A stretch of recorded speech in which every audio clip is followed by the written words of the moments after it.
അയ്യോ, എനിക്കറിയത്തില്ല. ആ അല്ല, അതുപോലും വേണ്ടെന്നാണ് ഞാൻ പറയുന്നത്. എന്താ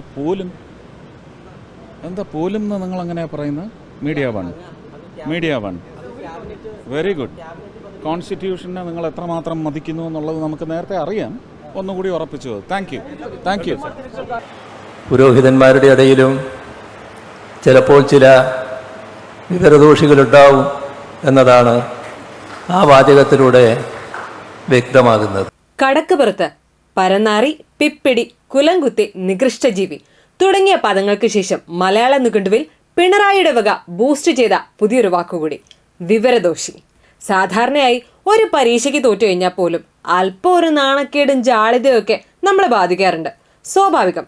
വിമർശനങ്ങൾ പോലും എന്തായാലും ഉണ്ടാവുകയും ചെയ്യും. തെറ്റ് നമ്മുടെ ഭാഗത്തായതുകൊണ്ട് കേട്ടു നിൽക്കുകയല്ലാതെ വേറെ വഴിയുമില്ല. ജയിച്ചവർക്ക് അല്പം ഗാംഭീര്യമൊക്കെ ആകാം. എന്നാൽ ഇടതില്ലെങ്കിൽ ഇന്ത്യയില്ല എന്ന് പറഞ്ഞ് അവസാന സംഭാവനയായി എന്തായാലും ഒരു സീറ്റ് നൽകി. ബഷീറിന്റെ ഭാഷയെ പറഞ്ഞ ഇമ്മിണി വലിയ ഒന്ന്. എന്നിട്ട് സർവ്വസമയവും ഇടതിനൊപ്പം എന്ന് പറഞ്ഞ് നടന്നിരുന്ന പുരോഹിതൻ തോൽവിക്ക് പിന്നിലുള്ള കാര്യങ്ങൾ അക്കമിട്ട് എണ്ണി പറഞ്ഞപ്പോൾ അതൊരു കുറച്ചിലായി മാറി. അത്രയും നാള് പുണ്യാളനായിരുന്ന പുരോഹിതൻ അപ്പം മുതൽ വിവരദോഷിയായി.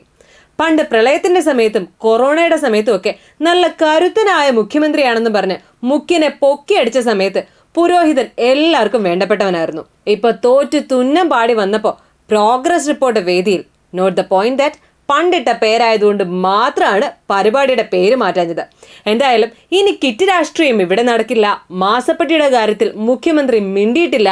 നവകേരള സമയത്ത് കോടികളുടെ ദൂർത്ത് നടത്തി പെൻഷൻ കൊടുക്കാതിരുന്നതും തുടങ്ങി തിരുമേനി പറഞ്ഞ ചില വാക്കുകളൊക്കെ മറന്നിട്ട് അതൊക്കെ വിഴുങ്ങിക്കൊണ്ട് പ്രളയവും കൊറോണയും ഒന്നും എപ്പോഴും വരില്ല രക്ഷയ്ക്ക് എന്ന വാക്കിന് മാത്രമായിരുന്നു മുഖ്യന് മറുപടി ഉണ്ടായിരുന്നത്. അല്ല, വിഴുങ്ങാൻ പണ്ടേ മിടുക്കനാണല്ലോ. അപ്പൊ പിന്നെ പറഞ്ഞിട്ട് കാര്യമില്ല. പണ്ട് തന്നെ ദൈവം അയച്ചതാണെന്ന് മോദി പറഞ്ഞിരുന്നു. അത് കേട്ടപാടെ പിണറായി ദൈവത്തിന്റെ വരദാനമാണെന്ന് പറഞ്ഞ ചില സഖാക്കന്മാർ വരെ ഇവിടെ ഉണ്ട്. അതൊക്കെ കൊണ്ടാകും താനൊരു സാധാരണ മനുഷ്യനല്ല എന്ന് സ്വയം തോന്നലും നമ്മുടെ മുഖ്യനുണ്ടായത്. Thank you sir. വളരെ നല്ലൊരു ഉദ്ഘാടന പ്രസംഗം കാഴ്ചവെച്ചവന്. ഇതൊക്കെ കണ്ടും കേട്ടും സഹികെട്ട ജനങ്ങൾ പിന്നെ താഴെ ഇറക്കാതിരിക്കോ? പാർട്ടിക്കോട്ടയിൽ CPM-കാർ വരെ തിരിഞ്ഞു കൂത്തിയില്ലയോ?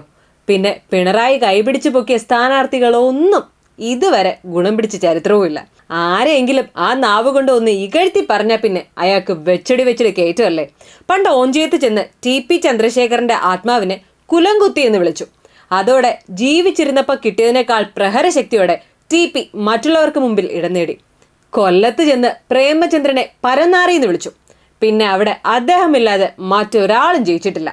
മുകേഷിന്റെ കൈ പിടിച്ചുയർത്തിയ അന്ന് മുതൽ തന്നെ അദ്ദേഹത്തിന്റെ തോൽവിയും തുടങ്ങി. ദേശീയ തലത്തിൽ നടക്കുന്ന ഈ തെരഞ്ഞെടുപ്പിൽ തനിക്കും തന്റെ പാർട്ടിക്കും പ്രത്യേകിച്ച് ഒരു പുല്ലും ചെയ്യാനില്ലെന്ന് സത്യം മനസ്സിലാക്കിയ പിണറായി ആ തക്കം നോക്കി ഒരു വിദേശയാത്രയൊക്കെ നടത്തി വന്നു. ഇവിടെ കഷ്ടപ്പെട്ട് വെയിൽ കൊണ്ടവരാരായി? മണ്ടന്മാർ തന്നെ. പിന്നെ മറ്റൊരു കണക്കൂടെ പറയാം. ഈ പൊരുവയലത്തും അതൊക്കെ മറന്ന് MP സ്ഥാനത്തിനായി മത്സരിക്കുന്നതിന് പിന്നിൽ അധികാരം മാത്രമാണോ ലക്ഷ്യം? അല്ല, അവർക്ക് ലഭിക്കുന്ന ആനുകൂല്യങ്ങൾ നിങ്ങൾക്കറിയാവോ? 2018 ശേഷം ഒരു MP-ക്ക് അടിസ്ഥാന ശമ്പളമായി ലഭിക്കുക 1 ലക്ഷം രൂപയാണ്. പിന്നെ അലവൻസും ആനുകൂല്യവും ഒക്കെ വേറെയും.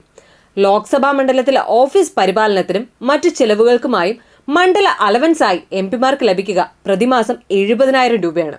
സ്റ്റേഷനറി, ടെലികമ്മ്യൂണിക്കേഷൻ, ജീവനക്കാരുടെ ശമ്പളം എന്നിവയടക്കം ഓഫീസ് ചെലവിനായി 60,000 രൂപയും ലഭിക്കും.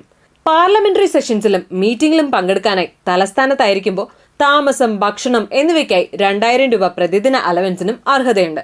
MP-മാർക്കും അടുത്ത കുടുംബാംഗങ്ങൾക്കും പ്രതിവർഷം 34 ആഭ്യന്തര വിമാനയാത്രയ്ക്ക് അർഹതയുണ്ട്. സൗജന്യ ട്രെയിൻ യാത്ര വേറെയും. സ്വന്തം നിയോജക മണ്ഡലങ്ങൾക്കുള്ളിൽ റോഡ് മാർഗമുള്ള യാത്രയ്ക്ക് മൈലേജ് അലവൻസും ക്ലെയിം ചെയ്യാം. ഈ 5 വർഷക്കാലത്ത് പ്രധാന സ്ഥലങ്ങളിൽ സീനിയോറിറ്റി അനുസരിച്ച് സൗജന്യ വാടകരഹിത സൗകര്യവും ലഭ്യമാണ്. അത് ചിലപ്പോൾ ബംഗ്ലാവോ ഹോസ്റ്റലോ ഫ്ലാറ്റോ എന്തോ ആകാം. ഇനി ഔദ്യോഗിക വസതി വേണ്ട എന്ന് MP പറഞ്ഞ അവർക്ക് പ്രതിമാസം 2 ലക്ഷം രൂപ വരെ ഭവന അലവൻസും ക്ലെയിം ചെയ്യാം. ഇത് പോരാഞ്ഞ് MP-ക്കും അടുത്ത കുടുംബാംഗങ്ങൾക്കും സൗജന്യ വൈദ്യസഹായം. അതും സർക്കാർ ആശുപത്രി മാത്രമല്ല, തിരഞ്ഞെടുത്ത പ്രൈവറ്റ് ആശുപത്രിയിലും ഇത് ആപ്ലിക്കബിൾ ആണ്.